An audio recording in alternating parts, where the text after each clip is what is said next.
questão da inadimplência no nosso país, eu acho que a maioria das pessoas não é por dolo, né? Não é por má intenção. A pessoa faz aquele crediário, acha que vai conseguir pagar e acaba não conseguindo.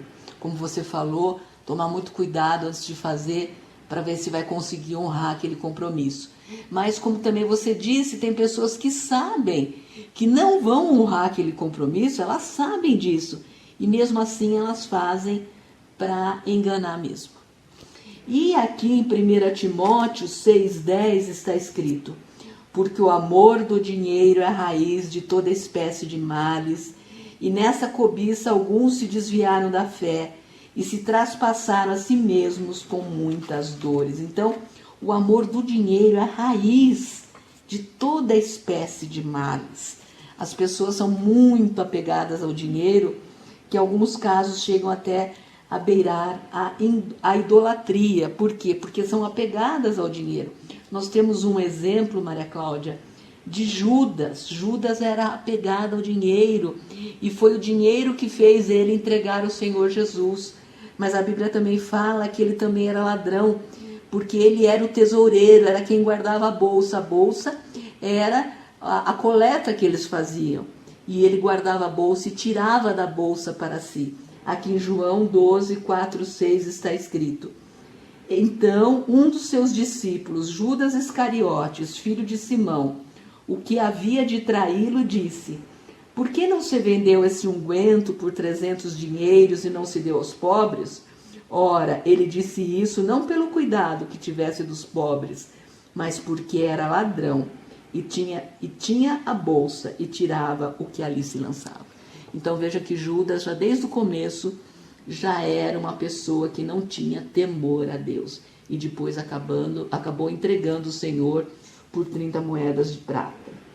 Nós vemos muito isso, né? Muitas pessoas que traem o Evangelho, que traem a Jesus, que traem a igreja, porque querem ganhar dinheiro, né? E isso também é um engano. E nós sabemos qual foi o fim de Judas, que fim terrível, uma pessoa que poderia ter sido um grande homem de Deus, uma pessoa que andou com o próprio Jesus Cristo e não foi transformado. Então veja qual é o perigo do engano, não deixe o engano entrar no seu coração. Eu lembro quando eu dava aula para as crianças, eu sempre falava: quem rouba um tostão, rouba 1 milhão. Né? Você que tem filhos também, ensine isso. Ensine a sempre ser honesto, ensine a devolver, se receber o troco a mais, tem que devolver. Ensine a ser verdadeiro, porque você deixa um pouquinho de mentira entrar na sua vida e você está na mesma situação que um enganador, como Judas, por exemplo. É verdade. Aqui em 1 Coríntios 6,10 está escrito: não erreis, nem os devassos, nem os idólatras, nem os adúlteros, nem os efeminados, nem os sodomitas, nem os ladrões, nem os avarentos, nem os bêbados, nem os maldizentes, nem os roubadores herdarão o reino de Deus. Eu acho aqui que ele está fazendo uma diferença entre ladrões e roubadores, né? Os ladrões, eu creio que são aqueles que assaltam a mão armada, e o roubador é aquele que engana, que defrauda, que furta. Inclusive, nós temos um exemplo de um homem que era defraudador e que se converteu, aqui em Lucas 19:2. E eis que havia ali um homem chamado Zaqueu, e era este um chefe dos publicanos, e era rico. E procurava ver quem era Jesus, e não podia por causa da multidão, pois era de pequena estatura. E correndo adiante, subiu uma figueira brava para o ver, porque havia de passar ali. E quando Jesus chegou àquele lugar, olhando para cima, viu e disse-lhe: Zaqueu, desce depressa, porque hoje me convém pousar em tua casa. E apressando-se desceu e recebeu-o com júbilo. E vendo todos isso, murmuravam, dizendo que entrara para ser hóspede de um homem pecador.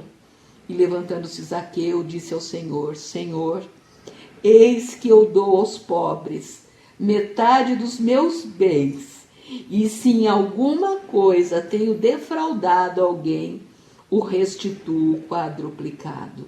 E disse-lhe Jesus: hoje veio a salvação a essa casa, pois também este é filho de Abraão, porque o Filho do Homem veio buscar e salvar o que se havia perdido. Defraudar significa tirar o direito do outro. Enganar, ele era publicano, ele era cobrador de impostos.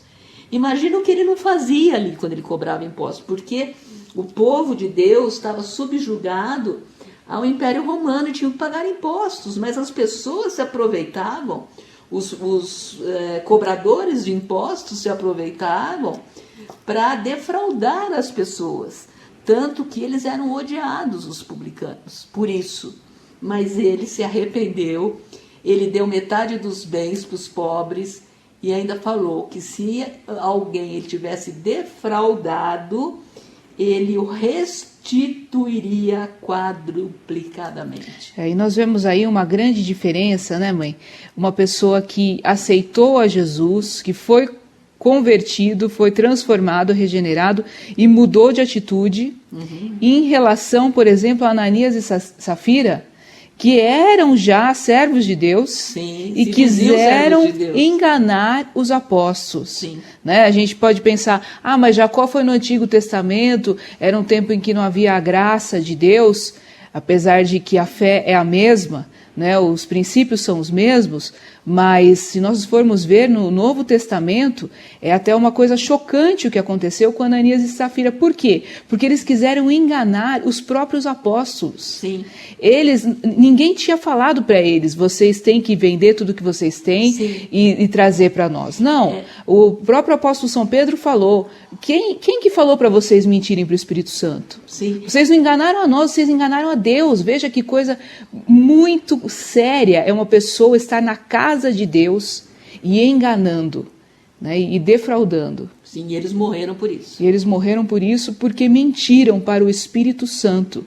O Espírito Santo habita em nós e é o Espírito Santo também que rege a igreja. Então veja como é sério, tanto em relação à própria igreja quanto em relação a nós termos uma vida transparente e termos os nossos propósitos de forma transparente, porque era algo que eles poderiam até achar, né, mãe? Porque, olha, eu tô dando uma grande parte. Mas o problema aí, né, Maria Cláudia, é que aqueles que vendiam tudo e depositavam aos pés dos apóstolos, eles começavam a fazer parte daquela comunidade e eram sustentados pela comunidade, porque eles tinham vendido tudo. E os apóstolos repartiam como eles achavam melhor, com igualdade entre todos. Ou seja, eles queriam participar da bênção, mas eles não queriam entregar tudo, eles queriam entregar só uma parte e mentiram. O mais grave aí de tudo é a mentira. E eles foram fulminados por isso, eles morreram, tanto Ananias como Safira, morreram fulminados porque mentiram ao Espírito Santo de Deus. Não mentiram aos apóstolos, mentiram ao Espírito Santo de Deus. Então veja que coisa séria é nós estarmos na presença de Deus e agirmos de má fé. Eles agiram de má fé, eles esconderam. E ainda o apóstolo São Pedro deu uma oportunidade para eles, tanto para Ananias quanto para Safira, e perguntou para eles, mas foi por tanto que vocês vendem? Sim, foi por tanto. Eles ainda combinaram, né? Então, é algo muito sério. Eu sei que tem pessoas que você pode pensar, mas todo mundo faz, né? Tem tantas coisas, tem tanto engano, tem tanta fraudulência, tem tanta negligência, tanta gente que às vezes até finge que está doente, por exemplo, para não trabalhar, né? Finge que fez uma coisa e na verdade pegou de outro, finge que fez um trabalho e pegou na internet, por exemplo. Tudo isso é fraude, é engano, e tudo isso vai te transpassar. A Bíblia diz, transpassaram com muitas dores. Por isso que nós estamos falando aqui, tem muito crente que está numa situação de miséria, que está numa situação de não conseguir se levantar. Por quê? Porque em algum momento agiu dessa forma. Sim. E existe a consequência. E nós sabemos que não é pecado ser pobre, não é pecado passar por provações financeiras, porém o Senhor sempre sustenta aquela pessoa que é sincera, que é honesta.